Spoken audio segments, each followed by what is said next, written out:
तो last class में हम लोगों ने जो है वो Newton's formula speed of sound के सारे न्यूमेरिकल कर लिए थे। ठीक है, तो आज हम इंशाल्लाह म्यूज़िकल साउंड का टॉपिक पढ़ेंगे और तो ये हमारा म्यूज़िकल साउंड का बड़ा टॉपिक है। ये टॉपिक थोड़ा सा सब्जेक्टिव टॉपिक है। ये हम बेसिकली कहते हैं कैरेक्टरिस्टिक्स ऑफ म्यूज़िकल साउंड। सबसे पहले हम साउंड की बात करते हैं। साउंड का मैंने आपको बताया, साउंड एक हमारे पास लॉन्गिट्यूडनल वेव्स है। मेरी आवाज़ क्लियर आ रही है बेटा? जी सर। जी, तो साउंड बेटा हमारे पास एक लॉन्गिट्यूडनल वेव्स है।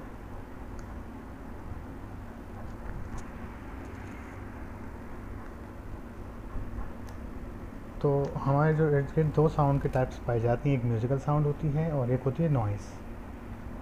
म्यूज़िकल साउंड हम उसे कहते हैं ऐसी sound which gives pleasant effect on our ear, जिसको सुन के हमारे एयर्स पे यानी कानों पर एक हमें अच्छा फील हो या अच्छा प्लेजेंट इफेक्ट मिले, उस साउंड को हम बेटा क्या कहते हैं? Musical sound. इसकी रेगुलर फ्रीक्वेंसी होती है और इसका रेगुलर टाइम पीरियड होता है।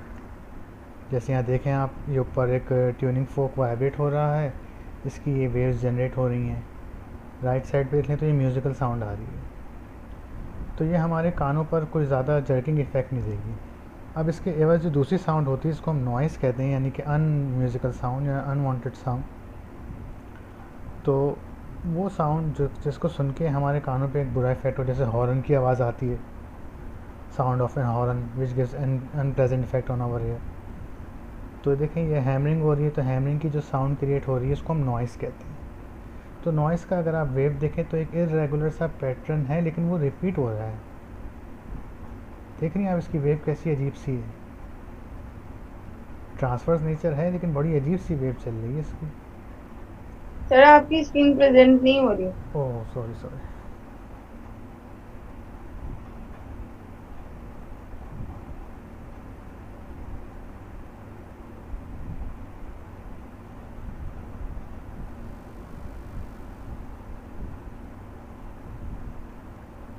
तो बेटा देखें, ये हमारे पास टॉपिक है म्यूज़िकल साउंड का। स्क्रीन शेयर हो रही है? जी सर। तो बेटा म्यूज़िकल साउंड हमारे पास क्या होती है? साउंड की वो टाइप है, दो टाइप्स होती है साउंड की। एक म्यूज़िकल साउंड होती है और एक होती है नॉइस। तो म्यूज़िकल साउंड हम उसे कहते हैं विच gives pleasant effect on our, जिसको सुन के हमें अच्छा फील हो, हमें सुकून मिले, हमारे कानों को आराम मिले। तो ऐसी साउंड को हम क्या कहते हैं? Musical sound. जैसे हम गाने सुनते हैं तो हमें मेंटली एक पीस मिलता है, सुकून मिलता है। नाते सुनते हैं तो हमें अच्छा फील होता है। तो ऐसे साउंड को बेटा हम क्या कहते हैं? Musical sound. जैसे यहाँ पे देखें ट्यूनिंग फोक वाइब्रेट हो रहा है, तो उसकी साउंड बहुत ही प्लेजेंट सी होती है और एक वेव की शक्ल में आ रही है म्यूज़िकल साउंड। इसका फ्रीक्वेंसी और टाइम पीरियड एक रेगुलर फॉर्म में होता है।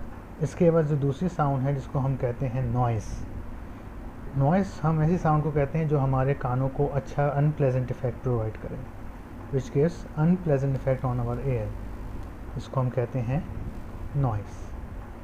जैसे यहाँ पे हैमरिंग हो रही है, हैमरिंग की साउंड अगर हम सुनेंगे तो हमें एक अनप्लेजेंट इफेक्ट फील होगा। हॉर्न की साउंड किसी को भी अच्छी नहीं लगती, एक नेचुरल सी बात है। तो हैमरिंग की जो साउंड आती है उसकी जो वेव देखी जाए तो वेव इस नेचर की, देख रही हैं यहाँ पे इस तरह की वेव बनी हुई है। एक इरेगुलर सा पैटर्न है, लेकिन ये पैटर्न बार बार रिपीट हो रहा है। ठीक है, और एक रेगुलर फॉर्म में नहीं। जैसे देखें ऊपर एक रेगुलर फॉर्म है, crust trough crust trough crust trough. यहाँ पे कभी क्रस्ट आ रहा है, कभी ट्रफ आ रहा है, फिर क्रस्ट आ गया, फिर ट्रफ आ गया, फिर दोबारा ट्रफ आ गया, फिर ट्रफ आ गया, फिर क्रस्ट आ गया। तो एक इरेगुलर सा पैटर्न है इसका नॉइस का, और इसकी फ्रीक्वेंसी और टाइम पीरियड भी क्या होते हैं? इरेगुलर होते हैं। तो ये हमारे पास दो साउंड्स होती हैं जिसको हम कहते हैं म्यूज़िकल साउंड और नॉइस। तो हमें जो कोर्स में अब आगे पढ़ना है वो कैरेक्टरिस्टिक्स ऑफ म्यूज़िकल साउंड होती हैं,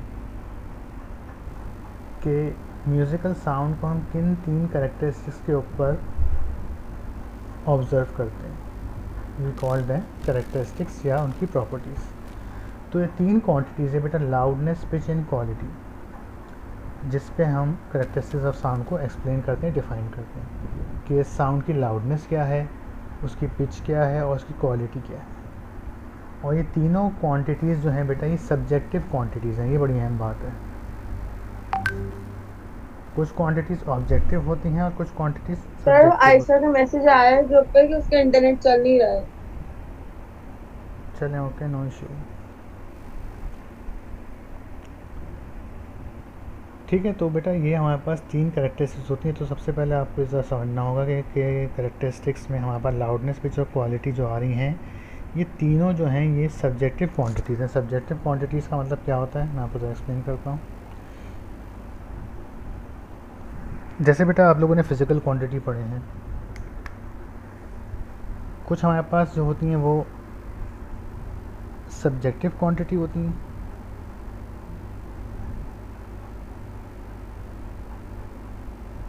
और कुछ होती हैं बेटा हमारे पास ऑब्जेक्टिव क्वांटिटी।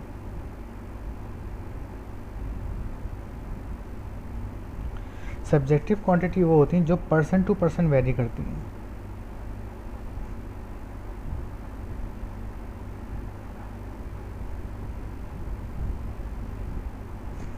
और ऑब्जेक्टिव क्वांटिटी वो होती हैं जो ऑब्जेक्ट पे डिपेंड करती हैं, या जो पर्सन टू पर्सन वेरी नहीं करती। इसको आसानी पे कह सकते हैं, not vary person to person. अब इसका मतलब क्या हुआ, इसको तो समझने की कोशिश करिएगा। जैसे बेटा मिसाल के तौर पे अगर हम 2 पर्सन्स को कंपेयर करें, एक ये पर्सन है पर्सन 1 और एक ये पर्सन है, इनकी एज जो है वो मान लीजिए 70 ईयर्स है और इनकी एज मान लीजिए कि 20 ईयर्स है। अब अगर इनके सामने कोई अगर बात कर रहा होगा, आपने देखा होगा कि बूढ़े लोग जो होते हैं तो उनके जो सुनने की जो पावर होती है वो कम हो जाती है। अब एक पर्सन अगर इनको कुछ साउंड आ रही है तो क्या दोनों कैसे कहेंगे कि ये साउंड तेज़ है या हल्की है?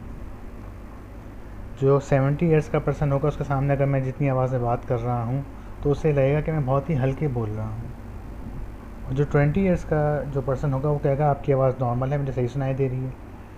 तो कभी कभार हमें जो एजेड लोग होते हैं उनसे थोड़ा सा चिल्ला के बात करनी पड़ती है ताकि उनको सुनाई दे, उनके एयर ड्रम पे जाके उनकी वाइब्रेशन हो जाए। तो सब्जेक्टिव क्वांटिटीज़ वो होती हैं जो पर्सन टू पर्सन वेरी करेंगी, और ऑब्जेक्टिव क्वांटिटी क्या होती है, मिसाल के तौर पे मिसाल के तौर पे जितनी भी हम चीज़ें फिजिकल क्वांटिटीज़ पढ़ते हैं कि एक बॉडी मूव कर रही है यहाँ से यहाँ पहुँच गई, तो इसने डिस्टेंस कवर किया है वो भले इनके लिए हो या इसके लिए हो सेम रहेगा। इसकी रफ्तार अगर यहाँ पे 10 थी और यहाँ पे अगर 20 मीटर पर सेकंड हो गई तो वो दोनों के लिए क्या रहेगी, सेम रहेगी। इसका एक्सेलरेशन दोनों के लिए जो भी आएगा, अगर 1 सेकंड में जाना है तो 20 - 10 डिवाइड बाय 1 कितना आ जाएगा, 10 मीटर पर सेकंड स्क्वायर आ जाएगा। तो एक्सेलरेशन, फोर्स, ये सब बेटा क्या है, एक तरह से ऑब्जेक्टिव क्वांटिटीज़ हैं। ये पर्सन टू पर्सन वेरी नहीं करती, फिक्स रहती हैं। भले एक बंदा हो या दूसरा बंदा हो, दोनों के लिए वो चीज़ें सेम ही रहेंगी। लेकिन सब्जेक्टिव क्वांटिटीज़ क्या होती हैं जो पर्सन टू पर्सन वेरी कर जाती हैं। ये बात समझ में आ गई? जी लाइबा, जी सर। ये बात क्लियर हो गई है आपको सब्जेक्टिव और ऑब्जेक्टिव क्वांटिटी में? जी सर। तो बेटा लाउडनेस, पिच और क्वालिटी, ये तीनों जो हैं सब्जेक्टिव क्वांटिटी हैं। Loudness, pitch and quality. Loudness of sound, pitch of sound और क्वालिटी ऑफ साउंड। तो ये तीनों बेटा क्या है हमारे पास, ये सब सब्जेक्टिव क्वांटिटी है। लेकिन ये सब्जेक्टिव क्वांटिटीज़ को हम जब डिफ़ाइन करेंगे तो हम इनके साथ हेल्प लेंगे एक ऑब्जेक्टिव क्वांटिटी की, जो कि फ़िक्स रहती है, चेंज नहीं होती। तो इनको डायरेक्टली फ़िज़िकल क्वांटिटी कहना थोड़ा सा वो होता है। ये ऐसी फ़िज़िकल क्वांटिटी है जो कि सब्जेक्टिव है, पर्सन टू पर्सन वेरी करेंगे। यानी ये जो टॉपिक है जो हम पढ़ने जा रहे हैं, ये टॉपिक इंसान के ऊपर डिपेंड करेगा। आपको एक आवाज़ तेज़ लग रही है, मुझे वो तेज़ नहीं लग रही, तो इट्स अ सब्जेक्टिव ऑब्जर्वेशंस होती हैं यहाँ पे। तो लाउडनेस हम कहते हैं, लाउडनेस समझने से पहले 2 बातों को मुझे आपको बताना पड़ेगा बेटा। एक तो आपको इंटेंसिटी याद है, फ्रीक्वेंसी याद है। फ्रीक्वेंसी क्या होती है? फ्रीक्वेंसी का मतलब होता है number of waves per unit time, या नंबर ऑफ साइकिल्स, या नंबर ऑफ वाइब्रेशंस, कितनी वाइब्रेशंस बन रही हैं कितने टाइम में, या फिर एक सेकंड में कितनी वाइब्रेशंस बन रही हैं, उनको हम क्या कहते हैं, फ्रीक्वेंसी कहते हैं। और फ्रीक्वेंसी एक सर मेरे फिजिकल, पास आयशा का वॉइस मैसेज आया है, वो कह रही है कि वो 10-15 मिनट से अपने डेटा खोले उसमें मोबाइल को, उसने ट्राई करी है लेकिन इंटरनेट चल नहीं रहा, तो उसकी वजह से कनेक्शन लिखा है कि कनेक्शन इज वेरी लो, तो वो हो नहीं पा रहा। तो वो कह रही है कि वो रिकॉर्डिंग सुन रही है, आप रिकॉर्डिंग डाल देगा। हाँ मैं रिकॉर्ड हो रही है लेक्चर, रिकॉर्ड डाल दूँ, ठीक है। बहरहाल उन्हें बोल दें अगर उनकी जो हो जाए क्लास तो फिर ज्वाइन कर लेगा वो, क्योंकि आज बहुत इंपॉर्टेंट जैसा वो टॉपिक। कह रही है कि वो ट्राई कर रही है कंटिन्यूस। सही है, सही है, ठीक है। अच्छा जी, तो बेटा यहाँ पे फ्रीक्वेंसी मैंने आपको बता दिया, फ्रीक्वेंसी क्या थी, number of vibrations per unit time, याद है आपको, इसमें कोई प्रॉब्लम तो नहीं है। इसके अलावा एक और चीज़ होती है इंटेंसिटी, ये याद रखिएगा, intensity of sound. Intensity of sound बेटा होती है कि एनर्जी ट्रांसमिटेड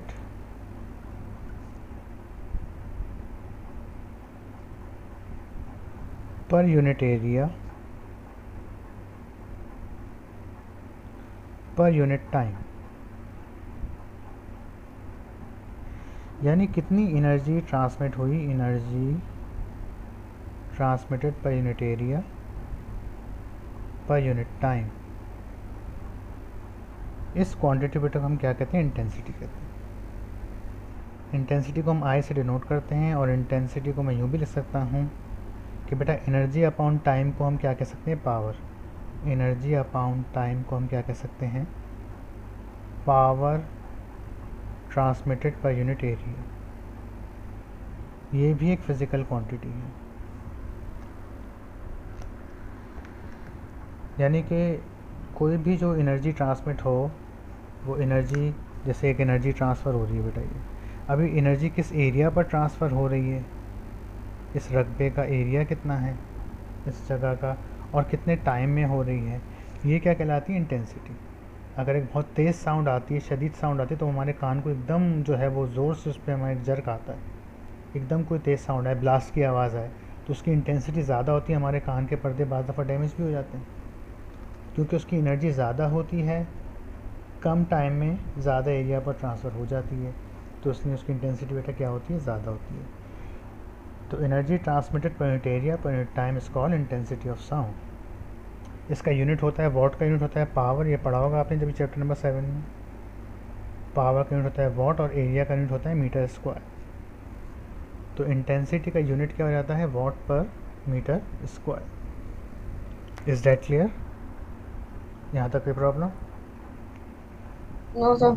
तो बेटा मैंने अभी आपको लाउडनेस, पिच और क्वालिटी एक्सप्लेन नहीं किया, उससे पहले मैंने आपको फ्रीक्वेंसी के बारे में बताया और इंटेंसिटी के बारे में बताया। इंटेंसिटी याद रहेगा क्या होता है, कि इंटेंसिटी ऑफ साउंड क्या होती है, कि हाउ मच एनर्जी ट्रांसमिट हो रही है, कितने एरिया पर हो रही है, और कितने टाइम में हो रही है, ये कहलाएगी इसकी इंटेंसिटी ऑफ साउंड। अगर कम एरिया पर हो रही है तो इंटेंसिटी की बात अलग होगी, एनर्जी कम है और वो ज़्यादा टाइम ले रही है ट्रांसमिट होने में, तो भी इंटेंसिटी क्या हो जाएगी, कम हो जाएगी। तो इंटेंसिटी का जो ताल्लुक है वो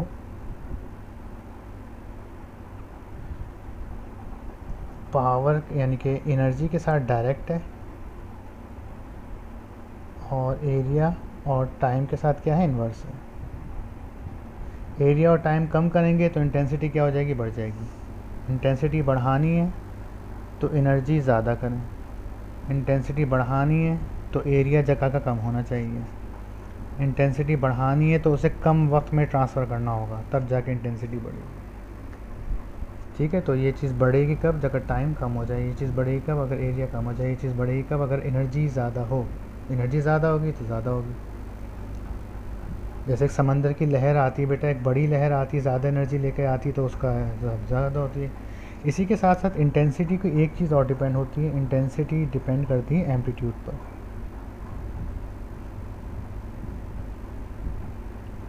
अब ये बात आपको ज़रा अच्छी समझ में आएगी, एम्पलीट्यूड के स्क्वायर। तो बेटा मैं ये बात आपको जो बताऊंगा ये मैं वाटर वेव की शक्ल में बताऊंगा, जैसे साउंड से तो आपको इतना अच्छा अंदाज़ा नहीं हो रहा होगा। तो अब आप मुझे बताइए बेटा कि एक लहर आ रही है, पानी की लहर, एक लहर ये है, इसका एम्पलीट्यूड कितना है +10 और यहाँ कितना है -10। और एक समंदर की लहर आ रही है जिसका एम्पलीट्यूड कितना है, इसकी लहर कितनी आ रही है 30, ये इसका एम्पलीट्यूड है। मीन से एक्सट्रीम तक के फासले को बेटा हम क्या कहते हैं, एम्पलीट्यूड, 30 मीटर। तो मुझे बताइए बेटा ज़्यादा ताकत या ज़्यादा एनर्जी किस में होगी, इस वाली लहर में या इस वाली लहर में, वेव 1 में या वेव 2 में? वेव 2 में। ठीक है, क्योंकि इसका एम्पलीट्यूड ज़्यादा है, इसकी एनर्जी क्या है, ज़्यादा है। जितना टाइम ये ले रही है उतना ही टाइम ये ले रही है। ठीक है, ये ज़्यादा एरिया कवर करेगी तो इसकी इंटेंसिटी क्या हो जाएगी बेटा, बढ़ जाएगी। इसमें पावर ज़्यादा है, इसमें पावर क्या है, ज़्यादा है। तो इंटेंसिटी और एम्पलीट्यूड को हम इस तरह से रिलेट करा सकते हैं कि एक लहर आ रही है, उस लहर में ज़्यादा ताकत है तो जाहिर सी बात है उस लहर का ज़्यादा एम्पलीट्यूड होगा, एनर्जी ज़्यादा होगी, अल्टीमेटली पावर ज़्यादा होगी, अल्टीमेटली इंटेंसिटी ज़्यादा होगी। ये बात क्लियर हो गई? जी सर। चलें जी आगे बढ़ते हैं। तो बेटा सबसे पहली जो इसकी क्वांटिटी है जो हमारे पास है, लाउडनेस। तो लाउडनेस हमारे पास सबसे पहली बात एक सब्जेक्टिव क्वांटिटी है, और ये एम्पलीट्यूड, इंटेंसिटी, एनर्जी, ये सब क्या हैं, ये ऑब्जेक्टिव क्वांटिटी है। यानी इनको हम हर किसी के लिए सेम रहेंगी। ये लहर जो ऊंची आ रही है ये हर बंदे को कर ये कहेगा ये भाई ये लहर ऊंची है, ज़्यादा ख़तरनाक होगी, ये लहर छोटी है लेकिन कम ख़तरनाक होगी। तो लाउडनेस ऑफ साउंड हम किसे कहते हैं, loudness of sound is directly depend upon the intensity of sound. कि किसी साउंड की इंटेंसिटी अगर ज़्यादा है तो हम कहेंगे उसकी लाउडनेस ज़्यादा है। तो वो क्वालिटी, ये पर्सन की क्वालिटी है। The characteristic of a person, ये हमारी इंसानी हिस्स है, समझ लें। टू डिस्टिंग्विश बिटवीन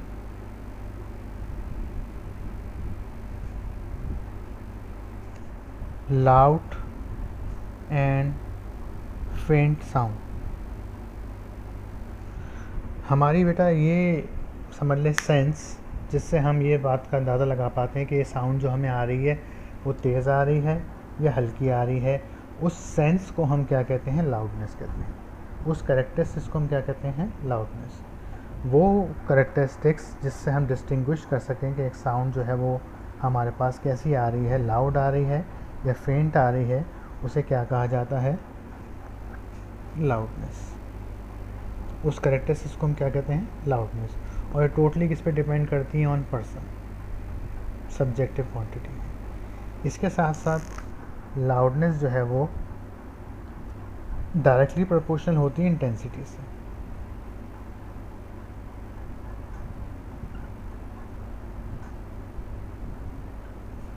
तो loudness is directly proportional to intensity. या नोट्स में भी देखते दिखाता हूँ मैं आपको हाथ के हाथ, ताकि आपको यहाँ से भी अंदाज़ा रहे।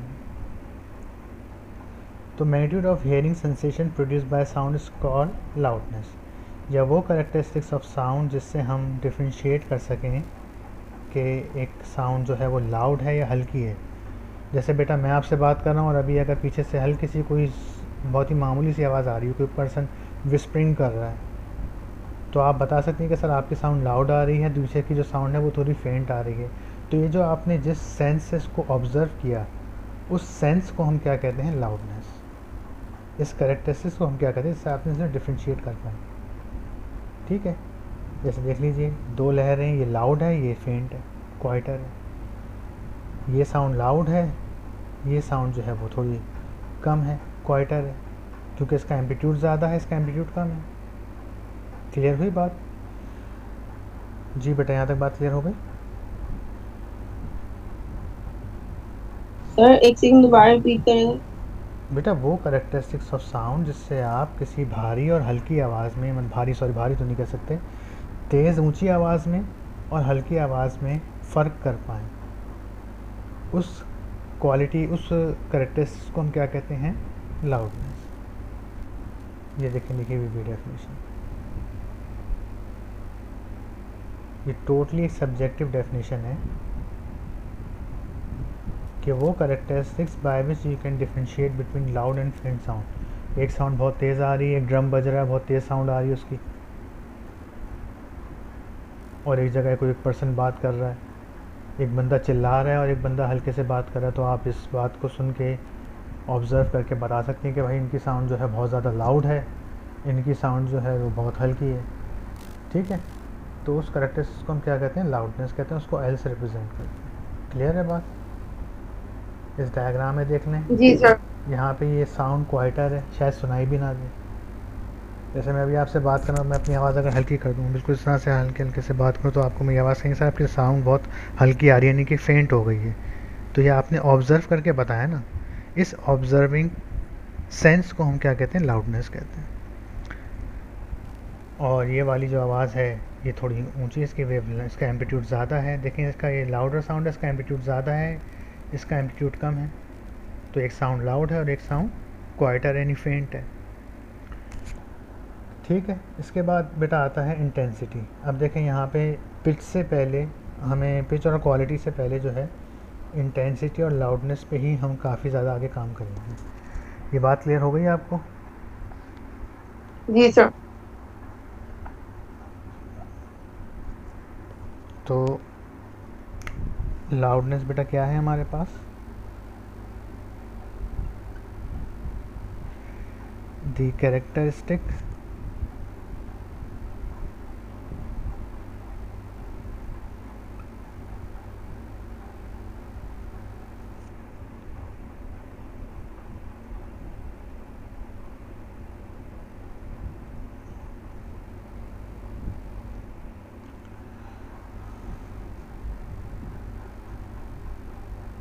of a person to differentiate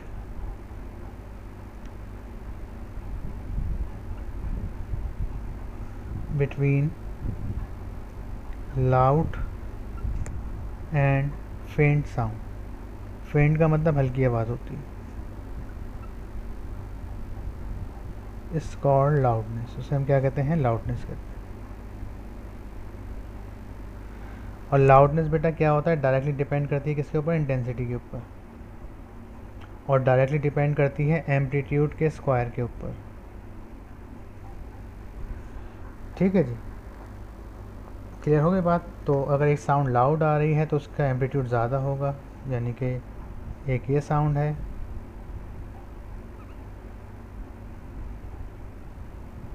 और एक ये साउंड है,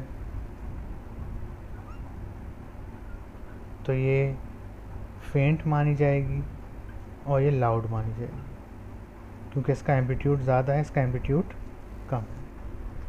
क्लियर है बात यहाँ तक? सिमिलरली आगे बढ़ते हैं।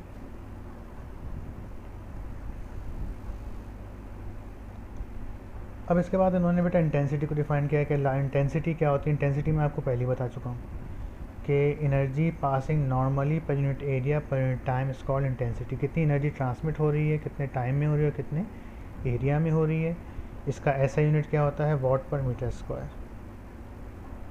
ठीक है, ये बात दोबारा बताने की ज़रूरत तो नहीं है मुझे, मैंने इंटेंसिटी आपको भी पहले ही बता दिया था।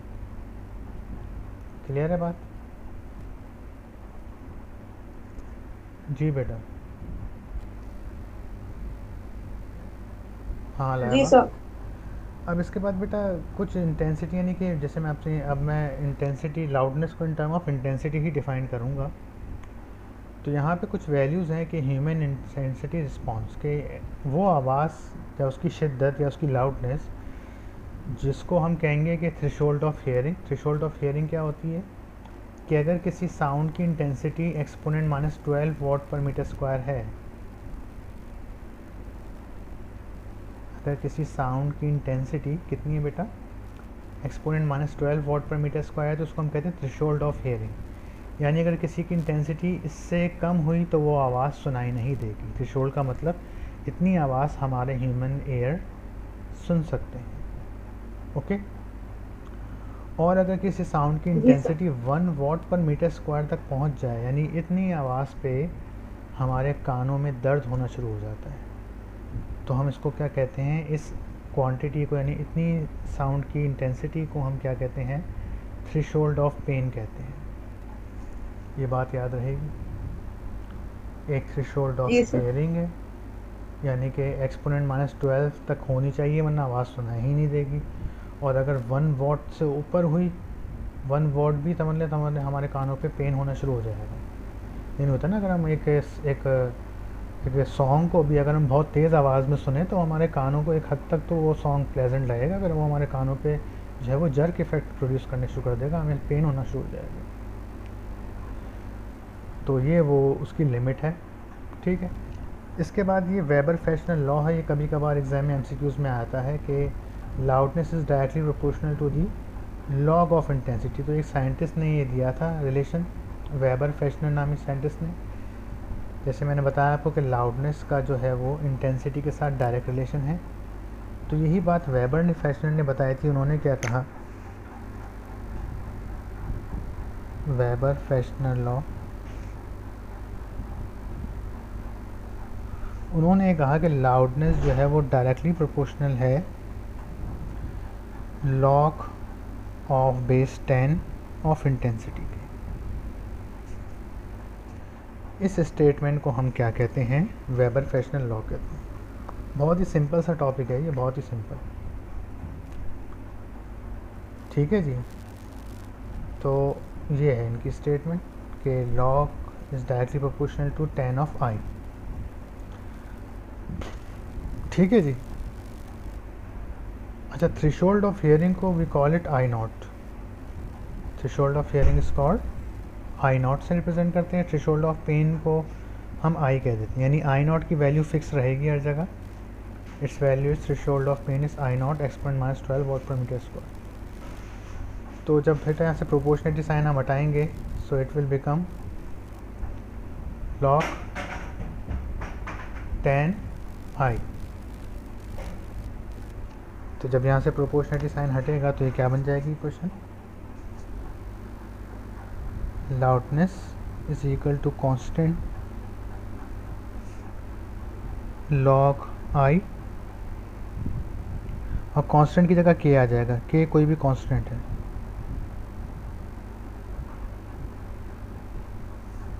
ठीक है जी। तो ये वेबर फ्रेशनर का लॉ कहलाता है, ये एमसीक्यूज में आता है कभी कभार, क्लियर। और थ्रेशोल्ड ऑफ पेन और थ्रेशोल्ड ऑफ हियरिंग आप याद रखिए कि ये थ्रेशोल्ड ऑफ आई नॉट से रिप्रेजेंट आता है, इसको एक्सपोनेंट -12 वॉट/मीटर स्क्वायर। ये थ्रेशोल्ड ऑफ हियरिंग है, और थ्रेशोल्ड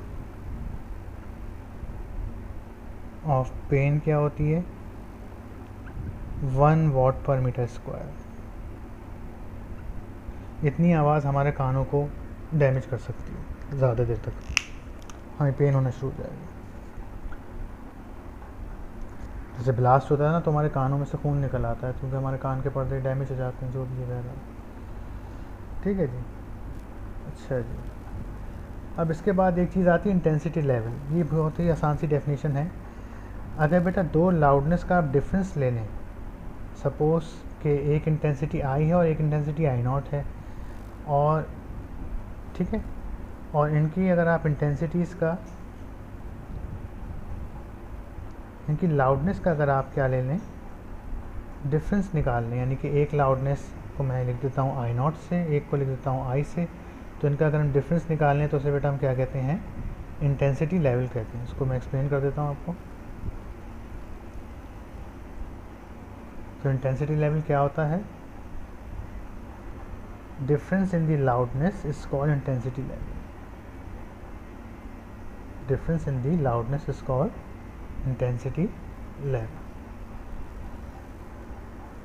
ये चीज़ कॉपी तो नहीं करनी, समझ में आ गई बात। जी सर। अब वेबर फ्रेशनर लॉ को ही थोड़ा सा हम आगे बढ़ाते हैं, ये लॉ भी ख़त्म हो चुका है। अब बेटा मैं इस फॉर्मूले को एक मरतबा आई नॉट से लिख दूंगा और एक मरतबा इस फॉर्मूले को मैं आई से लिख दूंगा। फिर उन दोनों का अगर हम डिफरेंस निकाल लें तो क्या बन जाएगा, वो इंटेंसिटी लेवल बन जाएगा। तो नेक्स्ट है हमारे पास इंटेंसिटी लेवल।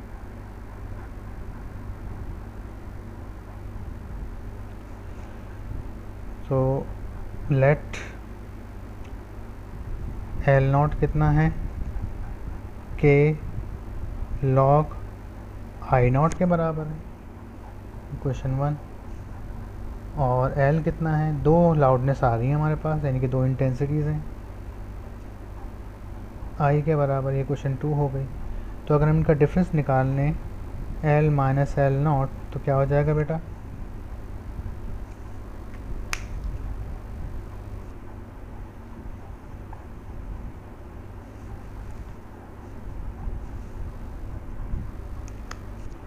ये हो जाएगा के लॉग आई माइनस के लॉग आई नॉट। के कॉमन आ गया तो log I minus I not हो गया ये।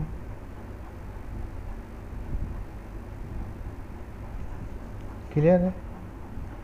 अब लॉग की एक प्रॉपर्टी होती है, शायद आप लोगों ने पढ़ी होगी स्मॉल लेवल पे, कि लॉग में होता है प्रॉपर्टी कि लॉग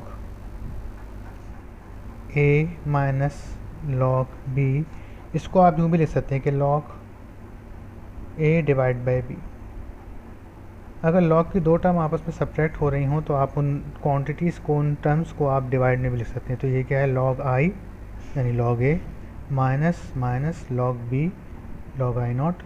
तो बेटा मैं इस क्वांटिटी को कैसे लिख दूंगा, के log I divided by I nought. ये जो डिफरेंस आया हमारे पास L माइनस एल नॉट, इसी को बेटा हम क्या कहते हैं, इंटेंसिटी लेवल। ये डिफरेंस ही क्या कहलाता है हमारे पास, इंटेंसिटी लेवल। और आई नॉट की वैल्यू फिक्स्ड है। आई नॉट कितना होता है, एक्सपोनेंट माइनस 12 वाट per metre square.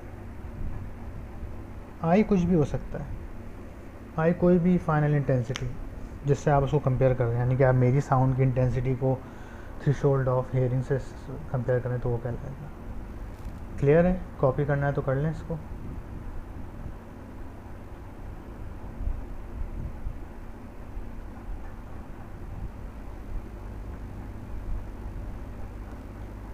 Yes Laiba, sir बस एक सेकेंड। समझ आ गया बेटा। ये बहुत ही आसान से टॉपिक है और सारे सब्जेक्टिव क्वांटिटीज़ हैं, बस ये एज इट इज़ आ दिया है।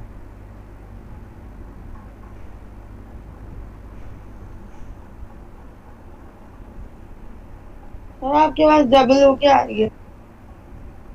मेरी आवाज़ डबल होके आ रही है, आप अपना माइक ऑफ कर दें तो फिर सही आएगी। सर अब सही हो गई।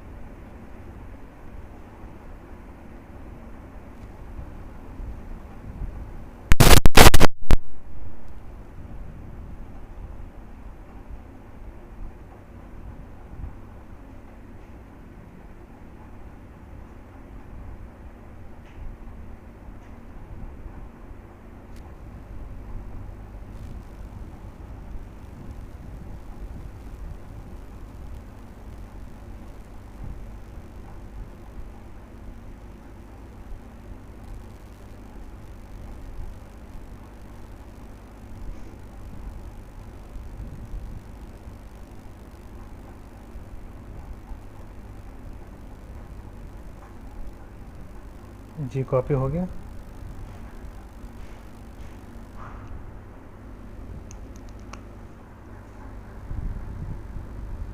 जी सर।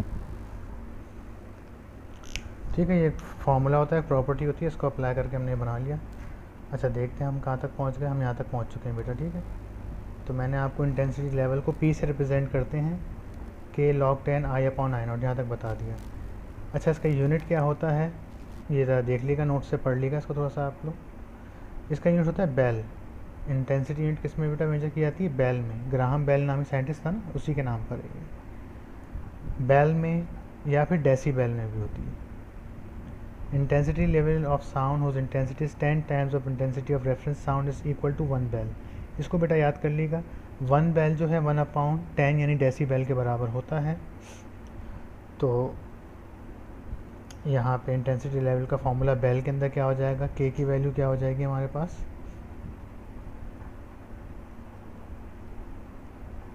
10 आ जाएगा, के की डेसीबेल में 10 आ जाएगा और बेल में क्या हो जाएगा, के की वैल्यू क्या हो जाएगी 1 हो जाएगी। सही, जैसे फॉर्मूला है इसको याद कर लीजिएगा। इसका एक और यूनिट भी होता है, ये बेटा बहुत एमसीक्यूज में आता है, इसको आपने एरिटिस लर्न करना होगा।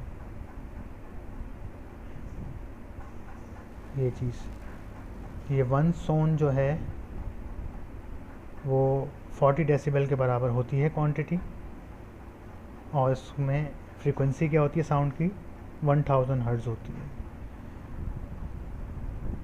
ठीक है, the loudness of 100 hertz sound having intensity level 40 decibel is called 1 Son.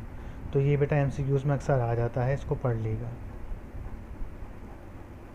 Exam में सवाल अगर आया तो यहाँ तक आएगा, आपको यहाँ तक डिफाइन करना होगा। इसके बाद एक लॉ और है, पावर लॉ। जैसे बेटा वेबर फेशनल ने लॉ दिया था, उसने बताया था कि लाउडनेस जो है वो इंटेंसिटी और आई नॉट के मतलब उसके साथ डायरेक्टली प्रोपोर्शनल है। इसी फॉर्मूले को एक पावर लॉ ने थोड़ा सा और, मतलब ये पावर लॉ थोड़ा सा एडवांस लॉ है, इसने इसको थोड़ा सा और मॉडिफाई किया था। ये मैं बताया था आपको कि इसके रिलेशन में उसके रिलेशन में क्या फ़र्क है। बस में ये होता है पावर 0.3 आ जाती है, तो ये हमारे पास पावर लॉ कहलाता है। इसके बाद हमारा ये जो लाउडनेस का टॉपिक है एंड हो जाएगा। ये मैं यहाँ बता रहा हूँ आपको, उसको देख लीजिए।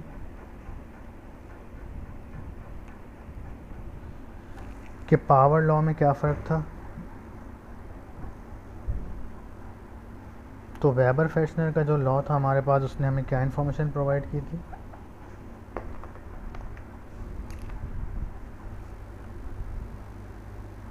वेबर फेशनल लॉ, उसने क्या कहा था कि लाउडनेस जो है वो डायरेक्टली प्रोपोर्शनल है किसके, लॉग ऑफ बेस 10 आई के। और फिर हमने उसको जब कैलकुलेट किया था तो L इज इक्वल टू के, अगर दो इंटेंसिटी से कंपेयर करें, log I divide by I naught आ गया था हमारे पास। इसी को पावर लॉ ने क्या किया, पावर लॉ ने इसी फॉर्मूले को थोड़ा सा और कहा कि लाउडनेस जो है वो डायरेक्टली प्रोपोर्शनल है किसका, log of I divided by I not की पावर 0.3। फिर यहाँ कांस्टेंट आ जाएगा कि log I by I nought power 0.3। बस ये हमारा पावर लॉ कहलाता है।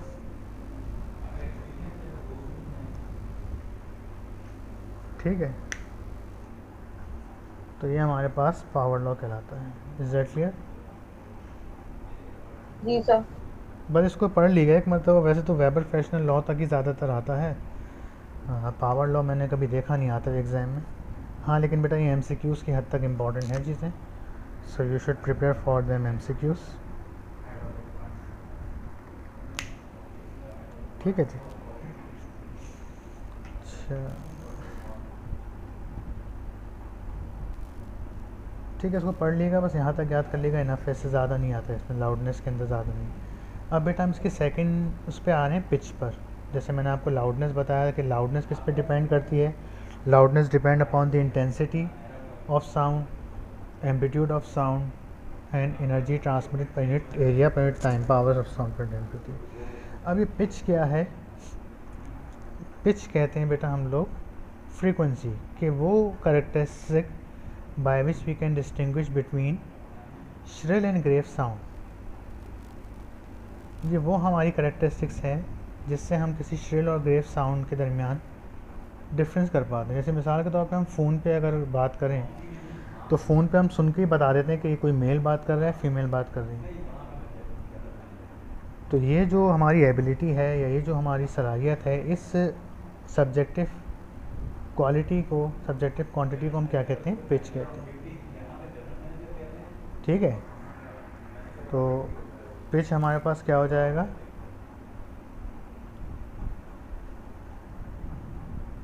जैसे बेटा कहा जाता है, ऐसे श्रिल साउंड किन की होती है, जिनकी पतली आवाज़, जैसे मर्दों की आवाज़ भारी होती है, ग्रेव साउंड होती है, और फीमेल की साउंड क्या होती है, श्रिल होती है।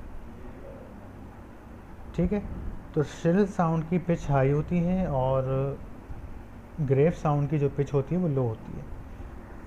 इस टॉपिक को पढ़ाओ तो ज़रा बच्चे जो है फीमेल्स लड़कियां लड़ना भी शुरू हो जाती है कि ऐसा क्यों है सर। तो मर्दों की आवाज़ भारी होती है, असल में इसकी वजह ये भी है कि जो हमारा वोकल कॉर्ड होता है बेटा,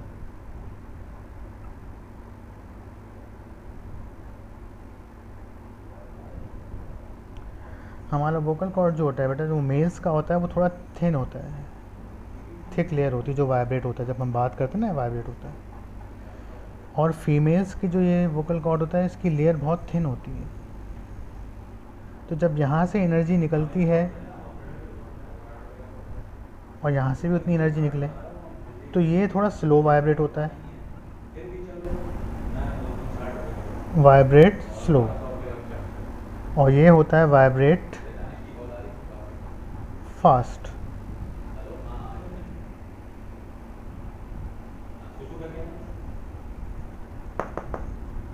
ठीक है, ये होता है वाइब्रेट फास्ट।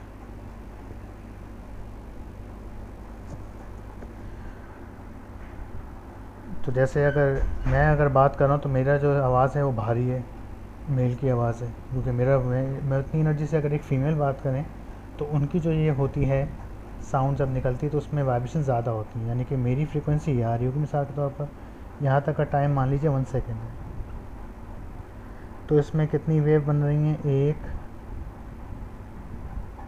2, तो मेरी फ्रीक्वेंसी क्या आ गई, 2 हर्ट्ज़ आ गई।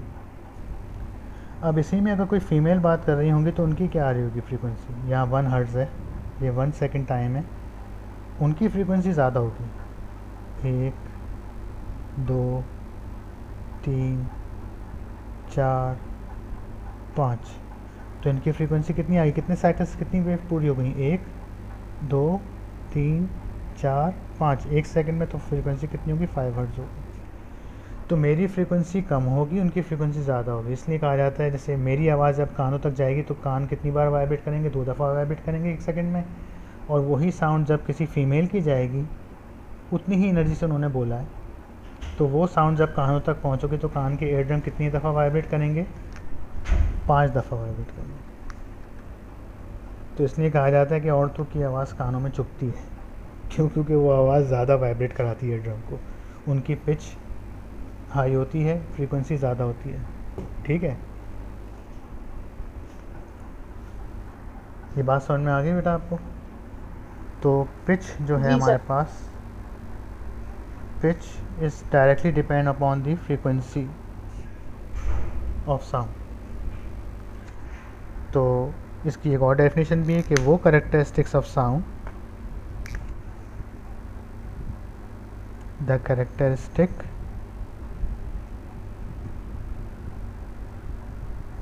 by which we can differentiate between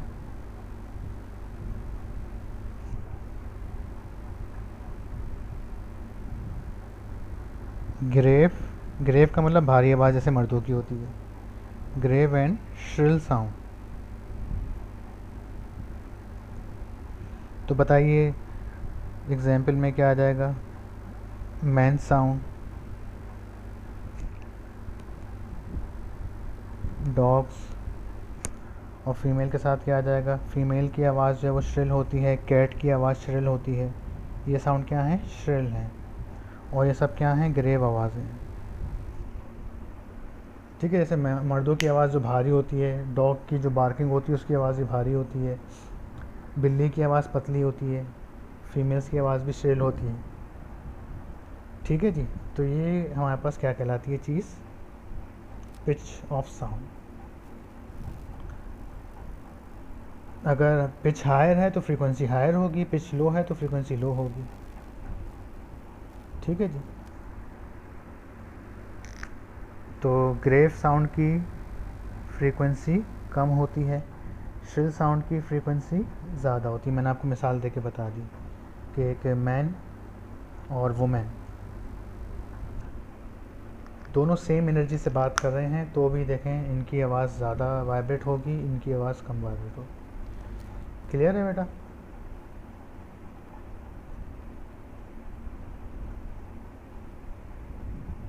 ji Laiba. Ji sir. तो बेटा ये इसकी डायग्राम बनी हुई है पिच का। पिच को हम ऑक्टेव्स में मेजर करते हैं, इसको याद कर लीजिएगा। The change in pitch is measure in octaves. कभी आया तो नहीं ये चीज़, लेकिन चाहे तो लिख दीजिएगा। तो देख सकती हैं बेटा आप, ये 2 साउंड हैं। इसमें कितनी वेव बन रही है? 2 वेव बन रही है। इसमें 1 2 3 4 वेव बन रही है। हाई पिच है। इसमें मैन की साउंड कौन सी होगी और वुमेन की साउंड कौन सी होगी, बताइए। सर जिसकी हाई पिच है वो मैन की और जिसकी लो पिच है वो वुमन की। उल्टा बोल रहे हैं। जी सर, सॉरी, वो लो पिच वाली वो मैन की और हाई पिच वाली वुमन की है। सॉरी सर, वो मुंह से निकल गया। लो पिच जो है वो मैन की है और हाई पिच वाली वुमेन की है। वुमन। ठीक है जी। लास्ट है हमारे पास क्वालिटी ऑफ साउंड। बेसिकली अब ये डिपेंड करता है, देखिए पहली बात हमने लाउडनेस की, फिर हो गई पिच की। Third one is the quality of sound is depending upon the source. यानी यहाँ पर 2 साउंड जो हैं वो वाइब्रेट कराई जाएंगी, 2 साउंड पता चलाई जाएंगी जिनकी लाउडनेस भी सेम होगी, फ्रीक्वेंसी भी सेम होगी, यानी पिच भी सेम होगी, लेकिन फिर भी हम उसे सुनकर बता देंगे कि भाई ये साउंड इस चीज़ की, ये साउंड इस चीज़ की है। उस एबिलिटी को हम क्या कहते हैं? क्वालिटी कहते हैं। क्वालिटी का मतलब जो है ये साउंड की सोर्स पे डिपेंड करेगा।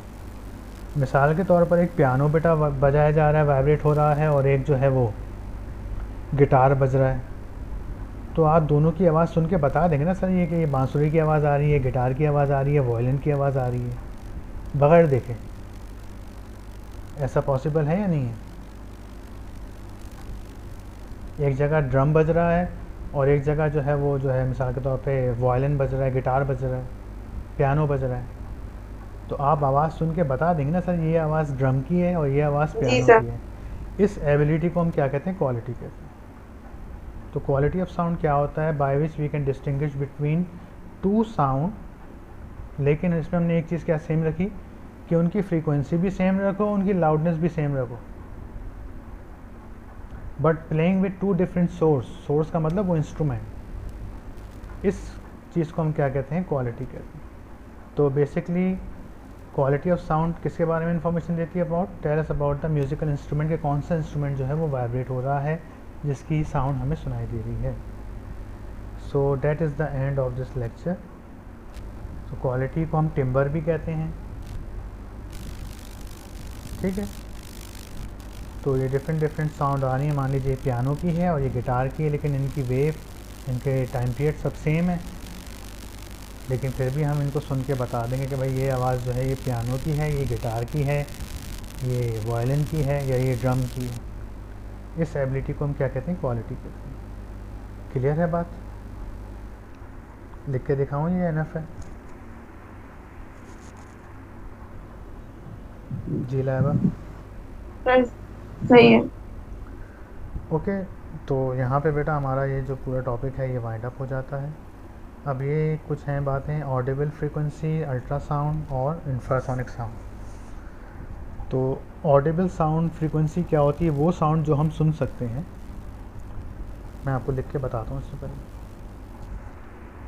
तो क्वालिटी को लिख के तो नहीं बताऊँ ना, एक्सप्लेन समझ में आ गया आपको? जी सर। चलिए गुड। तो quality basically tells about the information of the instrument कि विच इंस्ट्रूमेंट इज़ वाइब्रेटिंग, लेकिन वो दोनों इंस्ट्रूमेंट जो वाइब्रेट हो रहे होंगे उनकी पिच और लाउडनेस हम सेम रखेंगे। पिच और लाउडनेस सेम रखने पर भी अगर हम उनको डिफ्रेंशिएट कर पाएँ, इस कैरेक्टरिस्टिक्स को हम क्या कहते हैं? क्वालिटी कहते हैं।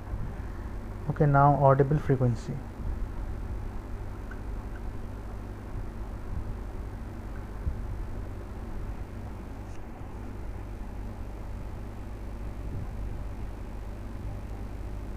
तो audible frequency ultrasonic and infrasonic.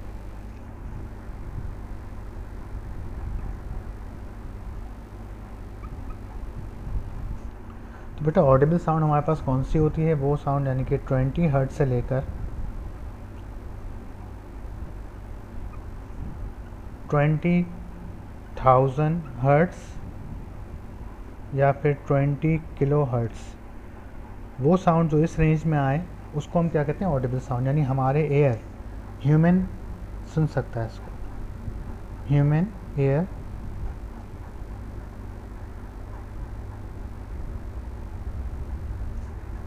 For human. अच्छा जी, जो लेस देन 20 हर्ट्ज होती हैं,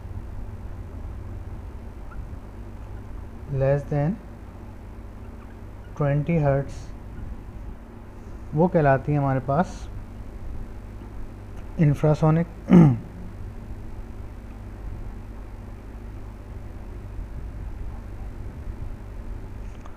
और जो ग्रेटर देन होती हैं 20,000 हर्ट्ज से,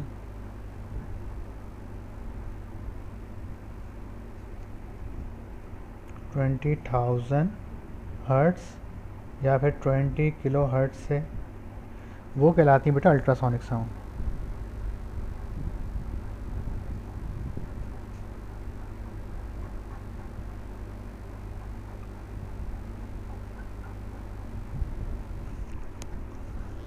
क्लियर है? तो हमारे एयर जो हैं वो ये वाली साउंड सुन सकते हैं जो 20 या 20,000 हर्ट्ज के दरमियान है। 20 से कम होगी हम वो भी नहीं सुन सकते, वो इंफ्रासोनिक कहलाती है। इंफ्रासोनिक की जो बेस्ट हमारे पास एग्जांपल है वो अर्थक्वेक है, ये एग्जाम में आता है।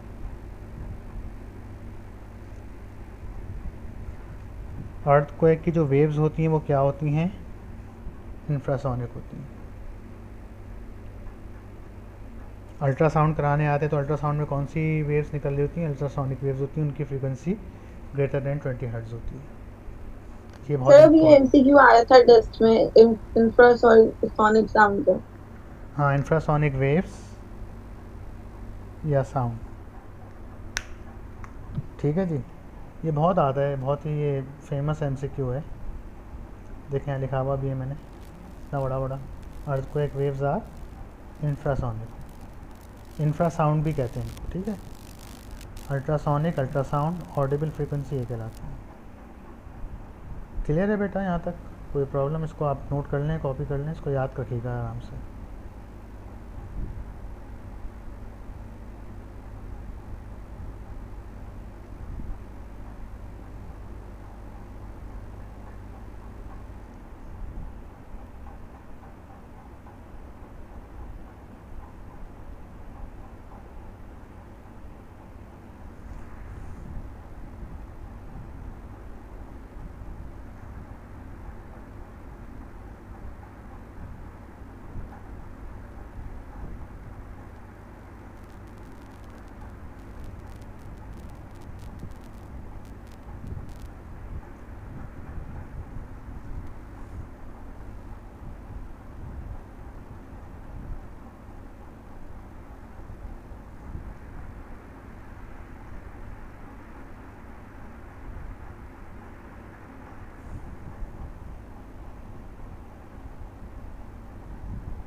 हो गया लाइव?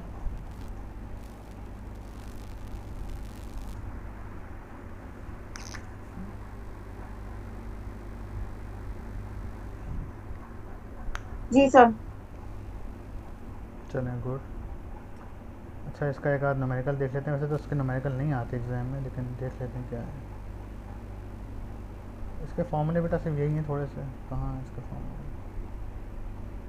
ये बेटा कि थ्रेशोल्ड ऑफ हियरिंग ये है, वेबर फ्रेशनल लॉ ये है, इंटेंसिटी के लॉग अपॉन बेल में जो है इंटेंसिटी का फॉर्मूला के log I upon I not रहता है, और डेसीबेल में यहाँ पे 10 आ जाता है। बस ये थोड़े थोड़े फॉर्मूले हैं, इनको याद रखिएगा आप। एक आध न्यूमेरिकल इसका देख लेते हैं, वैसे आया तो नहीं है कभी इससे।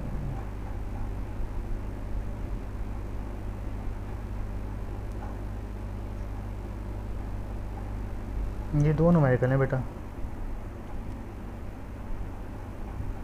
Calculate the intensity level of a finish Audible sound when I not is this.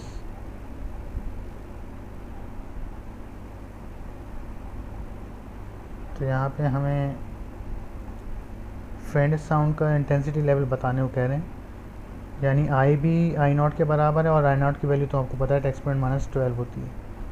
Faintest sound यानी कि सबसे हल्की साउंड की आप कह रहे हैं कि इंटेंसिटी लेवल बताइए, और यहाँ क्या कह रहे हैं, तो calculate the intensity level of hall in intensity sound due to a person talking at this due to an orchestra playing in this intensity.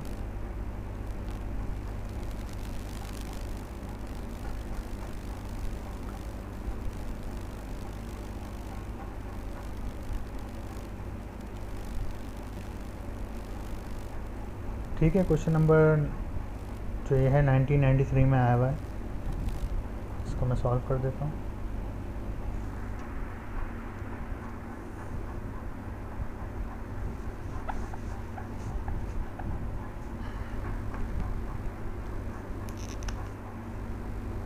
इसका नंबर नहीं है, क्वेश्चन के बाद 1993 लिखा हुआ है इसके ऊपर मैंने। क्या है, क्या निकालनी है आपको, इंटेंसिटी लेवल निकालना है।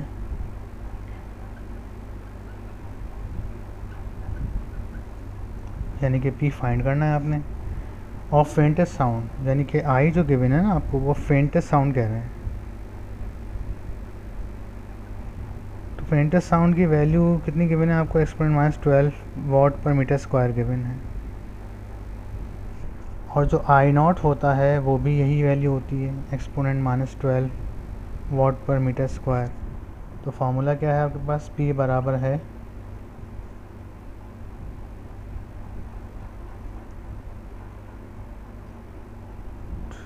tan log I by I nought.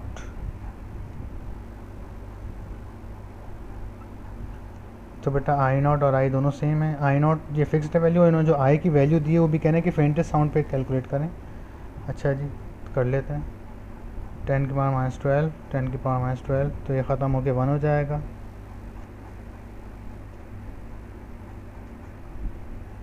तो इसका आंसर 0 आ जाएगा। log 1 चेक करेंगे, 0 आ जाएगा आपके पास। क्लियर है?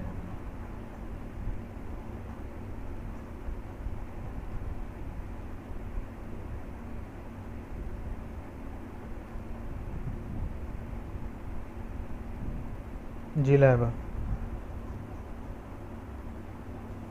जी।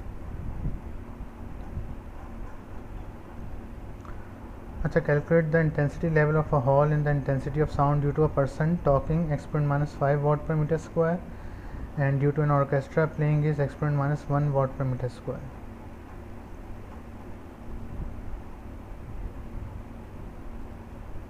तो बेटा यहाँ पे भी इसका कैलकुलेट करते हैं। यहाँ पे पर्सन जो टॉक कर रहा है वो (-5 वाट पर मीटर स्क्वायर पे कर रहा है, और ये जो है प्लेइंग हो रही है कितने पे हो रही है, (10⁻1 पे हो रही है।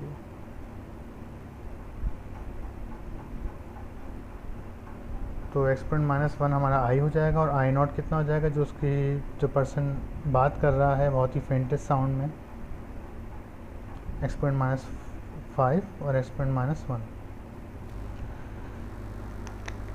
तो यहाँ पे आई गिवन है हमारे पास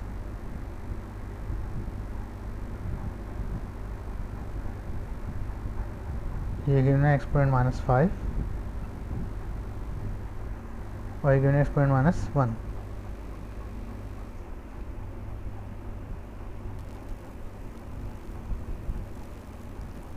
(8 (10⁻1).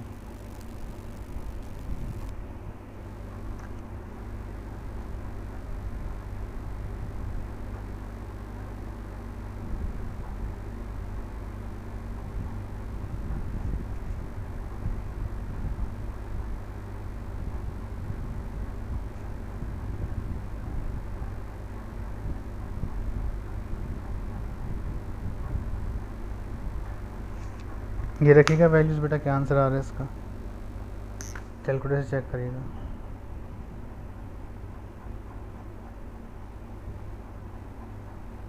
(8 (-1 (-5).